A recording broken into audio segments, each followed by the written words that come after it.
먼저 구약성경 스가랴서 9장 9절에서 10절입니다. 구약성경 1320페이지 우리 합독해서 우리 같이 읽겠습니다. 스가랴서 9장 9절에서 10절입니다. 시온에 따라 크게 기뻐할지어다. 예루살렘에 따라 즐거이 부를지어다. 보라, 내 왕이 내게 임하나니 그는 공의로우시며 구원을 베푸시며 겸손하여서 나귀를 타시나니 나귀의 작은 것 곧 나귀 새끼니라. 내가 에브라임의 병거와 예루살렘의 말을 끊겠고 전쟁하는 활도 끊으리니 그가 이방 사람에게 화평을 전할 것이요 그의 통치는 바다에서 바다까지 이르고 유브라데 강에서 땅 끝까지 이르리라. 아멘. 신약성경 마태복음 21장 5절 한 절 말씀 더 읽겠습니다. 신약성경 35페이지입니다. 신약성경 마태복음 21장 5절 같이 읽겠습니다. 시온의 딸에게 이르기를 내 왕이 내게 임하나니 그는 겸손하여 나귀 곧 멍에 매는 짐승의 새끼를 탔도다 하라 하였느니라. 아멘. 오늘 우리 함께 읽으신 말씀을 가지고 평화의 왕이라는 제목으로 말씀을 전하도록 하겠습니다. 오늘은 종려주일입니다. 종려주일 하니까 어떤 분이 종료주일 이렇게 글씨를 쓰신 분이 있던데 종려주일입니다. 종려나무 그 나뭇가지를 흔들면서 예수님이 예루살렘에 입성하실 때 예수님을 환영했기 때문에 종려주일이라고 하죠. 영어로는 이제 팜트리라고 하죠. 이제 우리 한국에는 대추가 있죠. 동그란 대추가 있죠. 아주 달고 그걸 또 말려서도 우리가 뭐 대추 차로도 먹고 음식으로도 이제 사용하는데 한국에서 우리가 쓰는 대추는 이제 영어로 주주베라고 합니다. 그런데 이스라엘에도 대추가 있는데 대추나무가 있는데 그 나무를 이제 팜트리라고 그렇게 이야기합니다. 그리고 거기에서 나오는 열매를 데이트라고 하죠. 보니까 이게 미국의 코스코나 뭐 H마트 이런 데서도 팔던데 한국 대추는 동그래요. 그런데 이스라엘 대추는 이렇게 좀 길쭉합니다. 길쭉해요. 이름이 데이트라고 해서 한국에 있는 대추보다 조금 더 이렇게 크고 이렇게 길고 여기서 시중에서 파는 이제 그 데이트를 보게 되면 이거를 한 반 건조시켜서 좀 말랑말랑한 상태에서 이제 먹는 것으로 그렇게 이제 많이 판매를 하고 있습니다. 그 나무는 이제 키가 크죠. 키가 크고 위에 이렇게 잎이 있고 거기에 이제 그 데이트가 이렇게 주렁주렁 달립니다.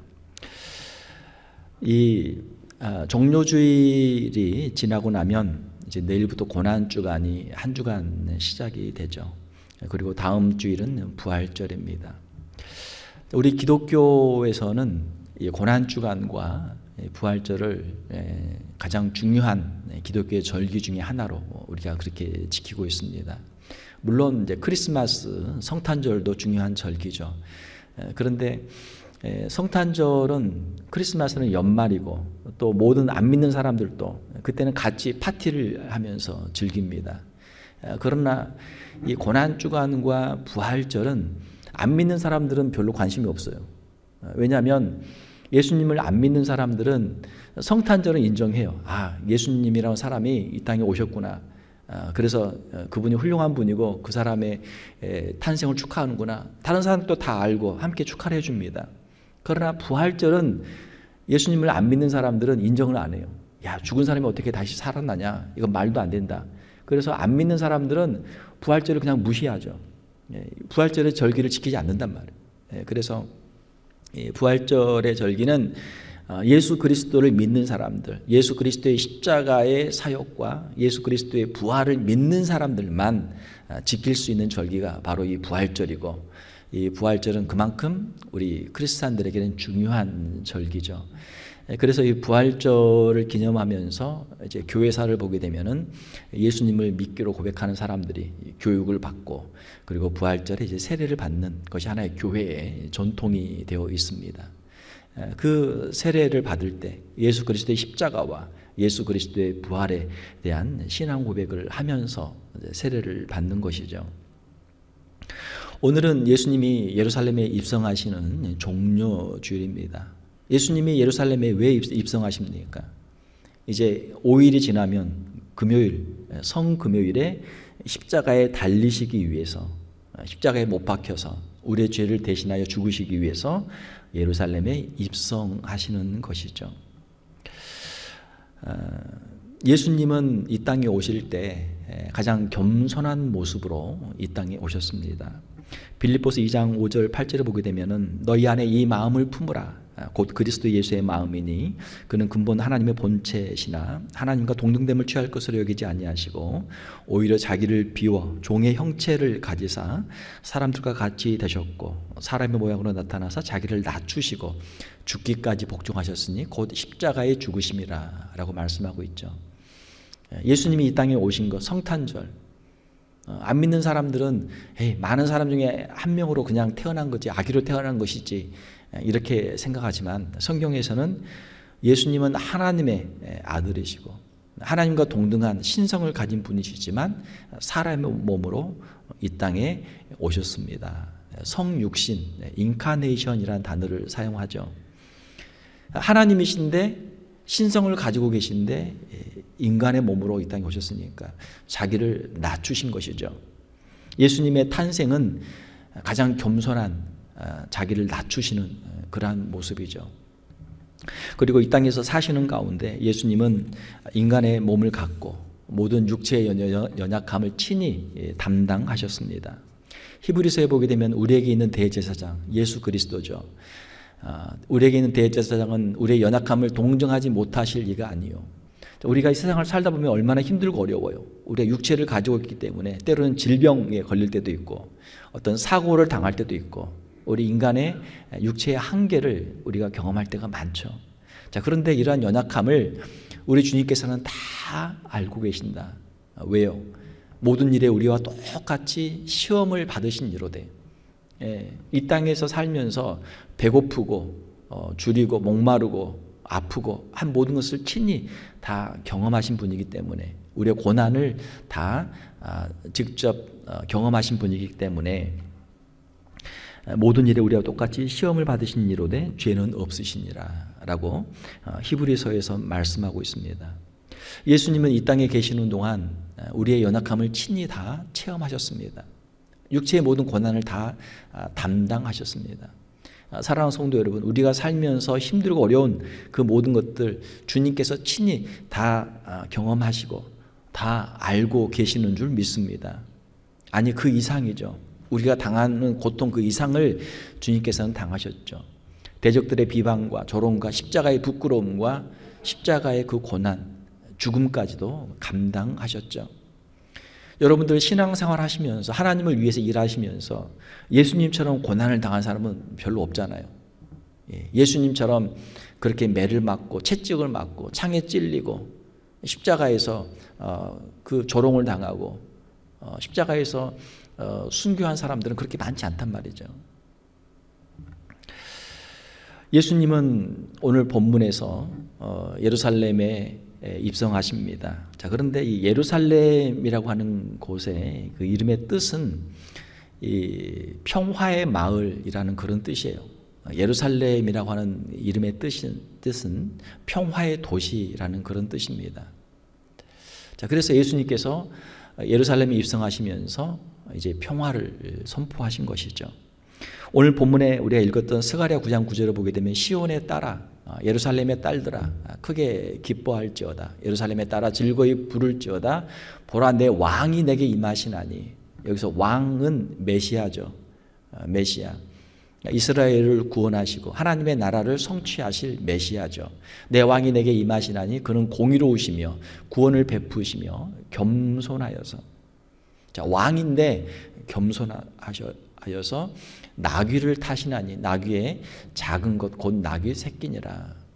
예수님께서 왕으로 오시는데 나귀를 타고 오신다라고 그렇게 예언을 했습니다. 그리고 마태복음 21장 5절을 보게 되면 그 말씀 그대로 인용해서 시온의 딸에게 이르기를 내 왕이 내게 임하나니 그는 겸손하여 나귀 곧 멍에 매는 짐승의 새끼를 탔도다 하라 하였느니라 라고 말씀하고 있습니다. 자, 예수님이 예루살렘에 입성하시는데 나귀를 타고 입성하세요. 자, 우리가 보통 흔히 생각하면은 개선 장군들 전쟁에서 승리하고 아니면은 그 도시를 정복하기 위해서 입성하는 개선 장군들은 어떻게 입성합니까? 말을 타고 입성한단 말이죠. 말은 빠르고 힘이 세죠. 전투를 수행하는 말이죠. 나귀는 무엇입니까? 나귀는 그 이스라엘의 그 산간지대 이런 데서 무거운 짐을 나르거나 또 사람들이 이제 타고 다니는 것이 나귀였어요. 구약 성경에 보게 되면은 발람 선지자가 나오는데 발람 선지자가 이제 나귀를 타고 가다가 이제 천사를 만나는 그런 장면이 나오죠. 그래서 고대 근동 이 이스라엘 지역에서는 사람들이 일반적으로 이제 나귀를 타고 다녔고 또 나귀에다가 무거운 짐을 싣고 다녔습니다. 나귀는 말보다는 키가 작아요. 그러나 강인하고 인내심이 강하기 때문에 사람들이 이제 일상생활 가운데 많이 사용하는 그런 동물이었습니다. 자, 예수님은 왜 말이 아니라 나귀를 타고 입성하셨을까? 마치 오늘날 우리가 한번 생각을 해보게 되면은 만약에 대통령이나 뭐 개선 어떤 장군이 퍼레이드를 하게 되면 뭘 타고 다닙니까? 뭐 리무진이나 방탄 리무진이나 아주 큰 그런 이제 그 전용 차를 타고 갈 거 아니에요.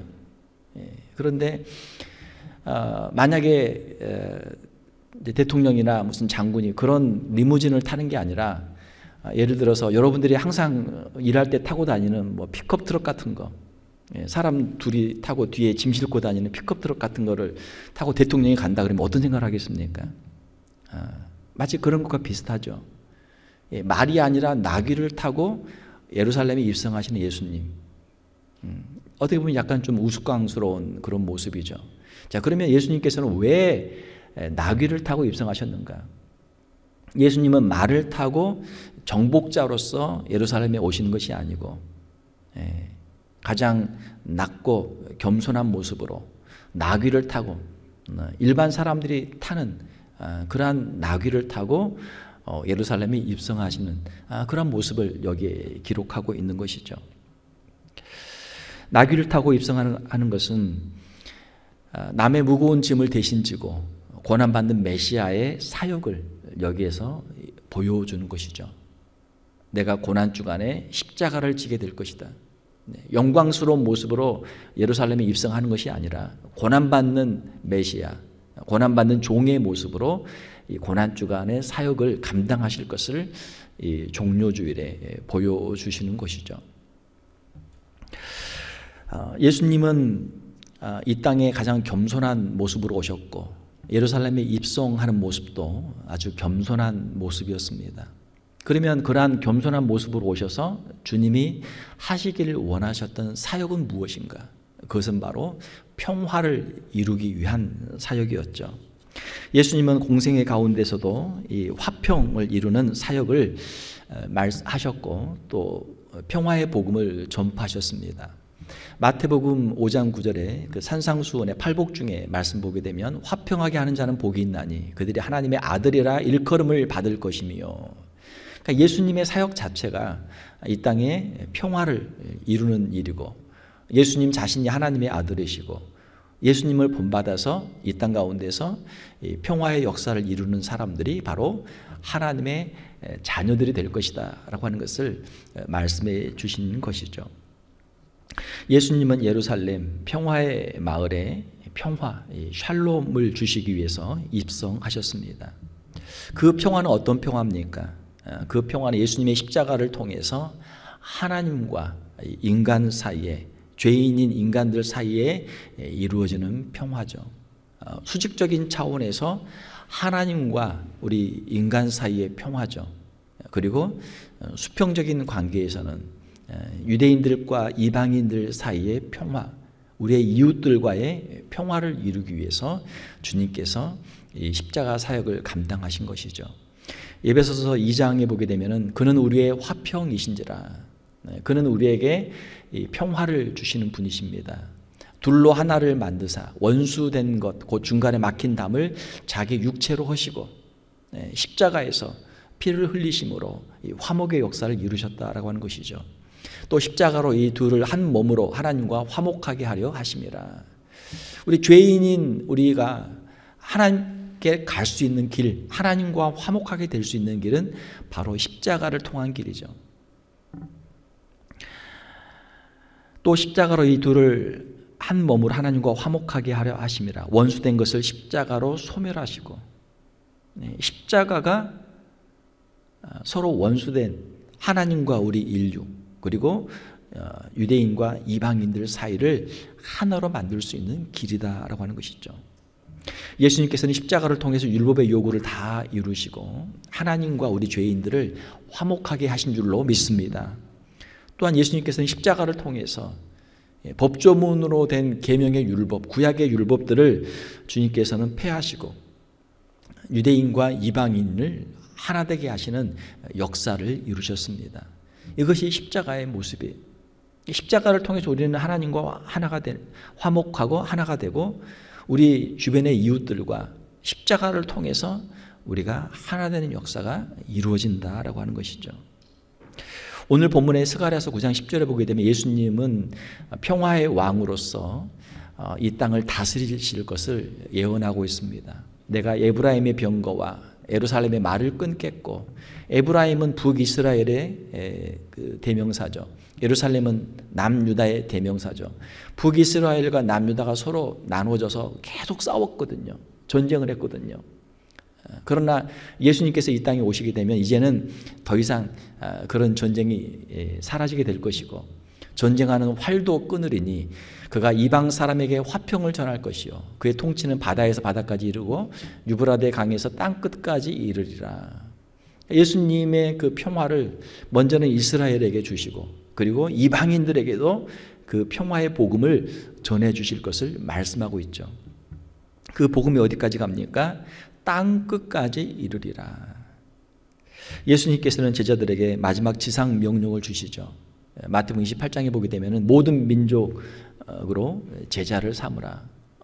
모든 민족에게 예수 그리스도의 복음을 증거하라 라고 말씀하고 있죠. 그리고 마태복음 24장에 보게 되면 모든 민족에게 이 복음이 전파되면 그제야 끝이 오리라 라는 말씀을 주셨죠. 그러니까 주님의 복음이, 십자가의 복음이, 부활의 복음이 전 세계에 증거되고 모든 민족에게 증거되고 나면 그때 주님의 나라가 이 땅에 이루어지게 될 것이다 라고 하는 것을 말씀해 주신 것입니다. 그러므로 우리는 예수님의 말씀에 순종해서 이 복음을 우리 주변에 있는 이웃들에게 또 전 세계 땅 끝까지 가서 이 복음을 증거하는 성도들이 되어야 될 줄로 믿습니다. 오늘 우리 종료주일을 맞이하면서 우리 성도들은 예수님의 겸손을 본받고 화평을 전하는 사람들이 되어야 될 줄로 믿습니다. 예수님께서 예루살렘에 입성하시는 그 모습은 겸손한 모습이고 십자가를 통해서 이루시고자 하는 그 목적은 화목의 역사죠. 자, 우리가 이 땅을 살아가면서 하나님과 화목하고 이웃과 화목하는 삶을 우리가 이루는 것, 이것이 목표죠. 그러면 그 방법은 어떻게 할 것인가? 어떻게 해야 평화의 역사가, 화목의 역사가 이루어지는가? 겸손한 사람들을 통해서, 겸손히 섬기는 사람들을 통해서 이 화목의 역사가 이루어진다라고 하는 것을 우리에게 말씀해 주고 있는 것이죠. 사랑하는 성도 여러분, 예루살렘의 겸손한 모습으로 입성하시는 예수님의 겸손을 본받는 저와 여러분들이 다 되시기를 주님의 이름으로 축원합니다. 겸손한 사람들을 보게 되면 겸손한 사람들의 얼굴에는 항상 웃음이 있어요. 겸손한 사람들의 마음에는 항상 감사가 있어요. 어떻게 이야기합니까? 내가 참 부족하고 연약한데 하나님께서 나에게 이렇게 좋은 사람들을 만나게 해주시고 좋은 직분을 주셨습니다. 하나님께 감사합니다. 할렐루야. 나는 참 부족하고 연약한데 다른 분들이 잘 도와주셔서 잘 섬겨주셔서 내가 이 직분을 감당할 수 있었습니다. 이것이 겸손한 사람들의 고백이죠. 모든 것이 다 은혜고 모든 것이 다 감사의 제목이죠. 겸손하면 그렇지 않겠습니까? 겸손한 사람은 감사하는 사람이 됩니다. 그러나 반대로 교만한 사람은 어떻습니까? 내가 이렇게 높은 사람인데 다른 사람들이 나를 무시한다. 내가 이렇게 높은 사람인데 하나님이 나를 무시한다. 그 마음속에 늘 불평과 원망이 있어요. 이것이 교만한 사람들의 특징입니다. 베드로 사도는 말씀하기를 하나님은 교만한 자를 대적하시며 겸손한 자들에게 은혜를 주시느니라 라고 말씀하고 있죠. 사랑하는 성도 여러분, 우리가 겸손할 때 하나님의 은혜를 체험하게 되는 줄 믿습니다. 겸손하면 하나님의 은혜를 막 부어주세요. 그런데 교만하면 하나님의 원수가 되고 하나님의 대적이 되는 것이죠. 겸손한 사람들이 모이면 화목합니다. 가정이든 직장이든 교회이든 어디든 간에 겸손한 사람들이 모이면 아유, 저분이 나보다 훌륭하신데 서로 다른 사람들을 인정하고 존중하고 화목해요. 할렐루야. 그러나 교만한 사람들이 모이면 어떻습니까? 다른 사람 무시하고 다른 사람 비판하고 비난하고 그 싸움이 끝이 없죠. 교만한 사람들이 모이면 시끄러워요. 시끄러우면 왜 이 시끄러울까? 우리의 가정이, 직장이, 우리 교회가 왜 시끄러울까? 아, 교만한 사람들이 있었구나 라고 우리가 깨달아야 돼요. 영적으로 깨달아야 돼요. 사랑하는 성도 여러분, 하나님을 믿는 우리 성도들이 되시기를 주님의 이름으로 축원합니다. 하나님을 믿는다는 것은 무엇입니까? 하나님의 주권을 믿는 것이죠. 하나님이 살아계신 줄로 믿습니다. 하나님께서 우리의 삶을 주관하고 계시는 줄로 믿습니다. 하나님께서 온 우주 만물을 창조하시고 하나님이 지금도 하나님의 주권으로 이 우주 만물을 다스리고 계시는 줄 믿습니다. 하나님의 능하신 손 안에서 겸손하라. 때가 되면 하나님이 높여주신다라고 말씀하고 있어요. 그러므로 염려하지 마라. 걱정하지 마라. 하나님께 맡기라 라고 베드로 사도는 말씀하고 있는 것이죠. 사랑하는 성도 여러분, 여러분들의 심령 가운데 주님이 주시는 평안을 누리는 우리 성도들이 되시기를 주님의 이름으로 축원합니다. 세상을 보면은 우리가 걱정하고 염려할 게 얼마나 많습니까? 우리의 자녀들, 우리의 직장, 우리의 미래, 우리의 건강, 또 뭐 세계 여러 정세, 국제 정세들, 뭐 정치, 뭐 경제 문제, 얼마나 우리가 걱정할 것들이 많습니까? 자, 그러나 주님을 깊이 신뢰할 때 주님께서 우리의 마음에 평안을 주시는 줄 믿습니다. 요한복음에 보게 되면 주님께서 제자들에게 주신 말씀이 있죠. 평안을 너희에게 끼치노니 곧 나의 평안을 너희에게 주노라. 내가 너희에게 주는 것은 세상에 주는 것과 같지 아니하니라. 너희는 마음에 근심하지도 말고 두려워하지도 말라. 하나님을 믿으니 또 나를 믿으라. 나를 믿으라. 사랑하는 성도 여러분, 주님이 우리를 사랑하시는 줄 믿습니다. 할렐루야. 주님은 온 우주 만물을 다스리는 권능을 가지고 계시는 줄 믿습니다. 이것이 우리의 믿음이죠. 그 주님이 우리를 사랑하셔서 이 땅에 오셔서 십자가에서 우리의 죄를 대신하시고 죽은 지 3일 만에 사망 권세를 이기시고 다시 부활하신 줄로 믿습니다. 그 주님께서 우리를 지켜보고 계시죠. 그리고 우리에게 약속을 주셨죠. 마지막 때에 내가 다시 오리라. 내가 너희가 행한 대로 갚아주리라. 주님이 말씀하고 계십니다. 그러므로 우리가 염려하고 근심하고 걱정할 일이 없는 것이죠. 예수님을 믿는 사람들의 마음 속에는 하나님께서 평안의 복을 주시는 줄 믿습니다. 세상이 아무리 시끄럽고 복잡하고 우리의 미래를 우리가 책임질 수 없지만 하나님께서 우리의 미래를 책임지고 계시니 우리는 주님 안에서 안전하고 평안을 누릴 수 있는 줄로 믿습니다. 이것이 우리 성도들의 신앙 고백이죠. 또한 하나님께서 주신 평안을 누리는 사람들은 우리 다른 이웃들과도 화목의 역사를 우리가 누리게 되는 줄로 믿습니다. 사도 바울은 말씀하기를 고린도후서에서 모든 것이 하나님께로서 났으며 그가 그리스도로 말미암아 우리를 자기와 화목하게 하시고, 할렐루야. 그리스도로 말미암아 예수 그리스도의 십자가로 우리의 죄를 용서하시고 우리를 자기와 화목하게 하시고, 또 우리에게 화목하게 하는 직분을 주셨으니 곧 하나님께서 그리스도 안에 계시사 세상을 자기와 화목하게 하시며 그들의 죄를 그들에게 돌리지 아니하시고 화목하게 하는 말씀을 우리에게 부탁하셨느니라. 죄인이었던 우리를 용서하시고 십자가로 우리를 하나님과 화목하게 하신 주님께서 이제는 너희가 세상에 나가서 다른 사람들에게도 복음을 전해서, 이 평화의 복음을 전해서 다른 사람들도 하나님과 화목하게 하라 라는 사명을 우리에게 주신 줄로 믿습니다. 자, 우리의 마음속에 주님이 주신 평안이 있고 천국의 소망이 있는 사람들, 우리만 가지고 우리가 살 수는 없는 것이죠. 우리의 부모님과 우리의 형제들과 우리의 친구들과 우리 이웃들에게도 이 소식을 전해야 될 줄 믿습니다. 그래서 초대교회 성도들은 복음을 열심히 전했어요. 사도들만 복음을 전하는 것이 아니고 모든 이름 없는 성도들이 그들의 복음을 전했습니다. 사랑하는 성도 여러분, 주님이 주신 이 평안의 복음, 화목의 복음, 십자가의 복음, 이 은혜의 복음을 감사하면서 우리 주변에 있는 사람들에게도 이 복음을 증거하는 우리 성도들이 다 되시기를 주님의 이름으로 축원합니다. 하나님과 화목하라. 하나님과 화목하라. 하나님께서 우리의 죄를 용서해 주십니다. 십자가를 통해서 우리를 새롭게 하여 주십니다. 이 십자가의 복음은 어떻게 증거됩니까? 십자가의 복음은 십자가를 지는 사람들을 통해서 이 십자가의 복음이 증거됩니다. 이 화목의 복음은 어떻게 증거됩니까? 화목해 하는 사람들을 통해서 화목의 복음이 증거되는 줄 믿습니다. 예수님께서는 제자들에게 말씀하시기를 마태복음에 이에 예수께서 제자들에게 이르시되 누구든지 나를 따라오려거든 자기를 부인하고 자기 십자가를 지고 나를 따를 것이니라. 분명히 예수님의 십자가가 있어요. 그러나 또한 예수님의 십자가뿐만이 아니고 우리 각자에게 주시는 우리의 십자가가 있다. 우리가 주님을 따를 때, 주님의 십자가의 복음을 증거할 때 우리가 감당해야 될 십자가도 있다라고 주님은 말씀해 주고 계십니다. 어떻게 하면 우리가 복음을 증거할 수 있습니까? 어떻게 하면 우리가 화목의 역사를 이룰 수 있습니까?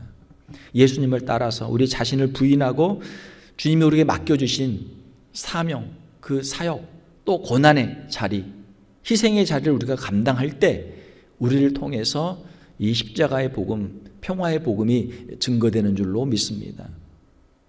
우리가 종료주의를 맞이하고 고난주간을 맞이하면서 주님의 십자가를 다시 한번 바라보기를 원합니다. 십자가를 통한 이 구원의 사역을 우리가 다시 한번 깊이 묵상하기를 원합니다. 주님의 가장 겸손한 모습으로 십자가를 지시는 모습을 바라볼 때 그 십자가가 우리에게도 또한 주어져 있는 줄 믿습니다.